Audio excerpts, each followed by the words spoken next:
Resenha do TJSC. Começa agora a resenha TJSC, com os destaques do Poder Judiciário Catarinense.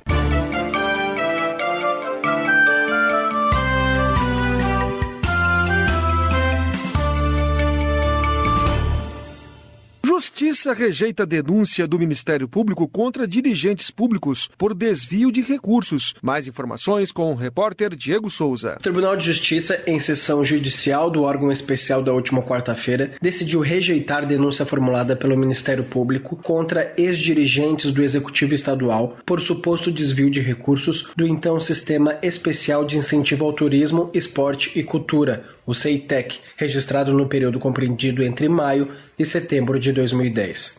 Este fundo financeiro, ao lado de outros criados para incentivo em diversas áreas de atuação, drenava 5% da arrecadação do Estado para aplicação específica após análise dos respectivos conselhos gestores. O desembargador Newton Trisotto, relator da matéria, após minucioso estudo da denúncia oferecida pelo Ministério Público, votou por sua rejeição. O magistrado diz não ter encontrado qualquer vestígio que pudesse embasar suspeita sobre a existência de desvio ou prática de peculato. A decisão do órgão especial foi unânime.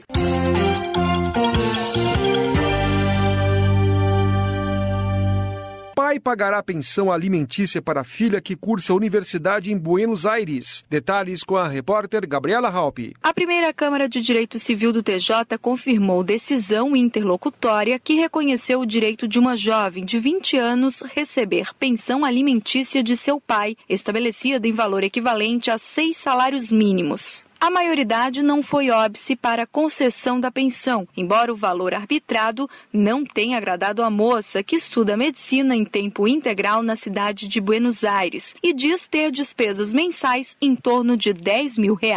O desembargador Raulino Jacob Brüning, relator do agravo interposto pela jovem, entendeu comprovados nesse momento tanto a necessidade da filha em receber quanto do pai em pagar a referida pensão. Quanto ao valor em particular, esclareceu que o montante poderá ser revisto no decorrer do processo original na comarca. Apesar da insatisfação da estudante, o valor definido no primeiro grau é próximo ao ofertado pelo pai, que se dispôs a pagar faculdade em cidade catarinense, além de despesas com moradia e alimentação, acrescido de mesada de R$1.000. A decisão foi unânime.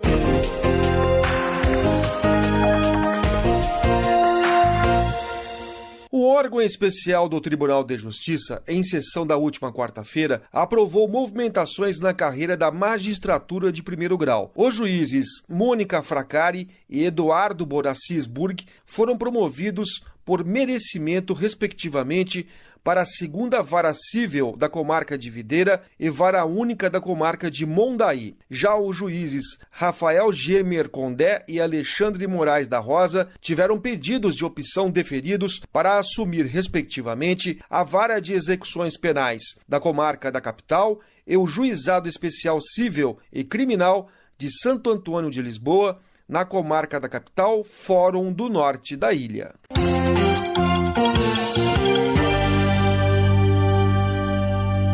TJ nega habeas para motorista acusado de matar 2 mulheres ao conduzir embriagado. Detalhes com o repórter Diego Souza. A terceira Câmara Criminal do Tribunal de Justiça negou o habeas corpus em favor de um motorista preso preventivamente sobre acusação de ter provocado a morte de 2 mulheres enquanto dirigia embriagado, em um acidente de trânsito registrado no início do mês de maio na SC 401. A rodovia liga o centro ao norte da ilha de Santa Catarina. Por maioria de votos, a Câmara entendeu por bem manter a prisão preventiva do acusado em nome da manutenção da ordem pública, aliado ao perigo concreto representado pelo crime cometido por um universitário de 27 anos sob efeito de álcool na condução de veículo sem sequer possuir habilitação para tanto. O acidente ocorreu nas primeiras horas da manhã do dia 7 de maio. As vítimas eram 2 funcionárias de um hospital da capital que, de motocicleta, se dirigiam ao trabalho quando foram colhidas por trás pelo veículo desgovernado. Para o desembargador Hernani Guetem de Almeida, relator designado para o acórdão, o crime é muito grave e se equipara a tantos outros que atentam contra a vida humana, ainda que muitos o relativem por suas próprias características.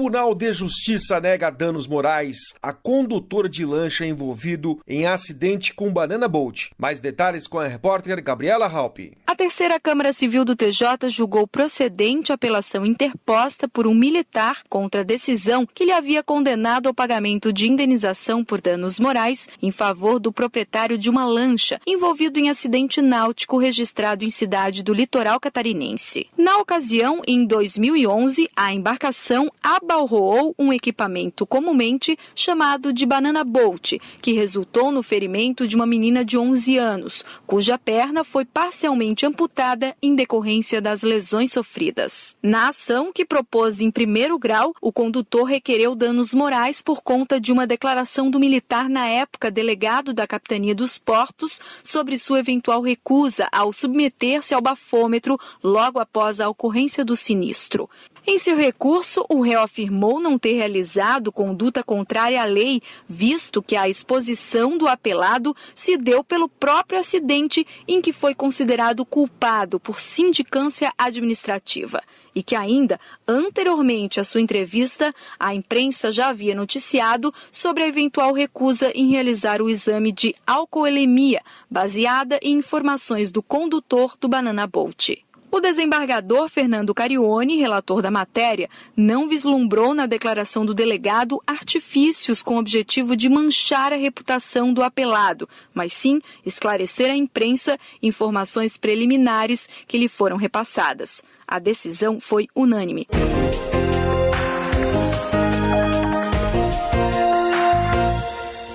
O órgão especial do Tribunal de Justiça decidiu ratificar os termos de protocolo de cooperação firmado entre Santa Catarina e Paraná, que autoriza a realização de atos processuais no perímetro urbano de comarcas limítrofes localizadas na divisa dos dois estados. A medida se aplica de forma específica para as seguintes comarcas: Mafra, em Santa Catarina, e Rio Negro, no Paraná, Porto União, em Santa Catarina, e União da Vitória, no Paraná, e Dionísio Cerqueira, em Santa Catarina, e Barracão, no Paraná. Desta forma, oficiais de justiça e avaliadores, oficiais da infância e juventude, assistentes sociais e psicólogos das 6 unidades estão autorizados a cumprir atos de citação, intimação, penhora, avaliação e busca e apreensão no perímetro urbano das comarcas limítrofes.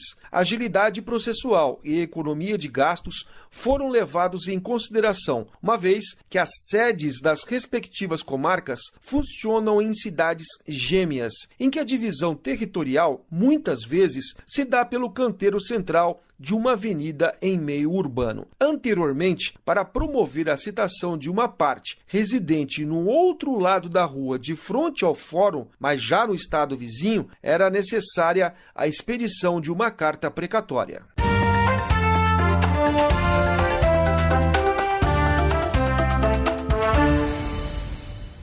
No quadro Entrevista, o jornalista Diego Souza conversa com o advogado Marcos José Catani, conselheiro da OAB de Santa Catarina, sobre crimes empresariais. Confira um trecho da entrevista. Doutor Catani, eu primeiro gostaria que o senhor explicasse um pouco o que são esses crimes empresariais. Os crimes empresariais são aqueles relacionados à atividade empresarial, propriamente dita. Eles estão inseridos dentro do direito penal empresarial, que por sua vez está inserido dentro do direito penal econômico. Quando nós falamos de crimes empresariais, nós falamos de crimes praticados eventualmente por alguma situação que a empresa eventualmente ultrapasse o limite daquilo que lhe é permitido, mas nós falamos exclusivamente de empresas constituídas regularmente para atividade ilícitas.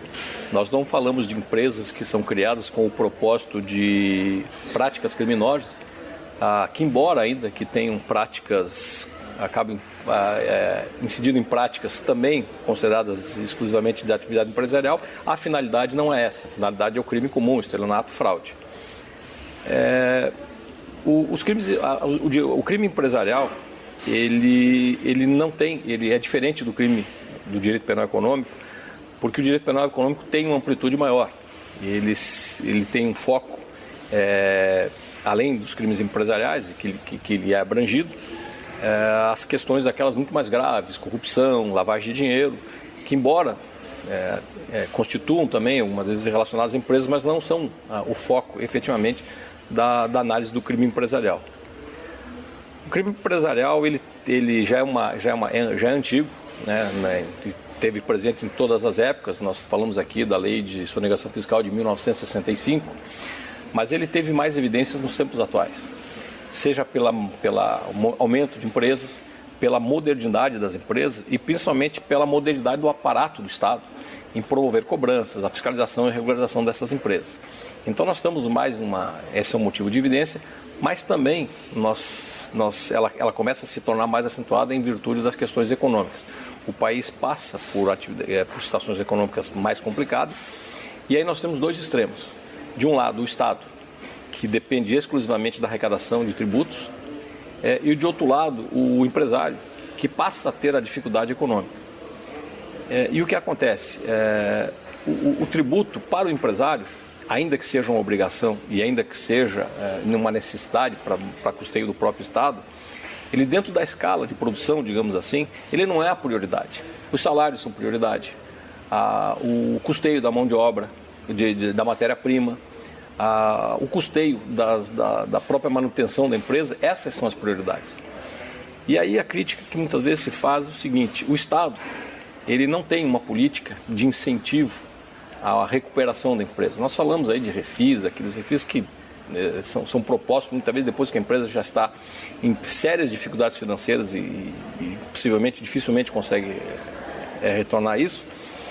E paralelo a isso vem a ação penal proporcional, que faz com que o empresário se coloque numa posição de réu no processo criminal, quando muitas vezes deixa-se analisar a razoabilidade, a proporcionalidade e a situação socialmente da empresa. Então nós temos uma situação, de um lado o Estado precisando arrecadar e do outro o empresário que não tem a condição de suporte. A questão do empresário, que além das dificuldades financeiras, vai acabar respondendo uma ação penal, seja por crime tributário ou outras situações assemelhadas. E quais são os crimes mais comuns? Os crimes mais comuns que nós temos hoje, se tratando de direito empresarial, os tributários, sonegação fiscal, mais recentemente, em virtude da edição do Código de Defesa do Consumidor e aproveitando também algumas outras leis específicas, os crimes contra as relações de consumo. Esses são os de maior incidência hoje, de maior ou menor proporção, mas esses são os crimes que habitualmente eles têm maior frequência, digamos assim, nas ações penais do processo judiciário. Essa criminalização da conduta que muitas vezes ocorre vai virando uma bola de neve, vai virando uma situação bem complicada, né? É complicado porque de uma crítica, digamos, e aí nós falamos de uma visão de advogado, que promove a defesa e o patrocínio dessas defesas, de que muitas vezes é possível o ajuste através de uma medida administrativa. Então, para você ter uma ideia, muitas vezes o Estado tem todas as condições de promover uma ação de execução fiscal de um tributo devido. Mas, paralelo a isso, há uma incidência de uma ação penal. E nessa ação penal, o crime, digamos assim, ele se exaure se o indivíduo aceitar uma proposta de parcelamento daquele tributo e o processo fica suspenso. É uma forma, vamos dizer, meia arbitrária de cobrança. Mas o indivíduo acaba, pelo receio da própria prosseguimento da ação penal, ele acaba concordando com esse ajuste e aderindo a uma proposta de pagamento do governo, muitas vezes que ele não tem condições. E acaba isso apenas adiando o problema mais na frente. O que se pretende é que todas as condutas não sejam generalizadas. Há uma possibilidade real de um indivíduo não pagar porque não pode, tá? Diferente da maneira que não paga porque não quer ou mediante fraude alguma coisa. Essas situações, assim, elas precisam, o Poder Judiciário, e não é muito fácil isso, ter uma sensibilidade maior, tá? E o próprio Estado também ter uma sensibilidade maior de começar a diferenciar de quem não paga porque não pode e de quem paga porque não paga porque não quer. A íntegra da entrevista pode ser acessada nas redes sociais do Tribunal de Justiça de Santa Catarina.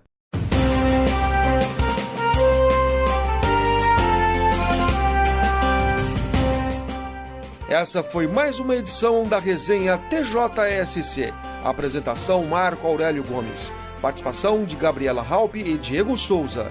Textos e supervisão, assessoria de imprensa do Tribunal de Justiça de Santa Catarina. Até breve.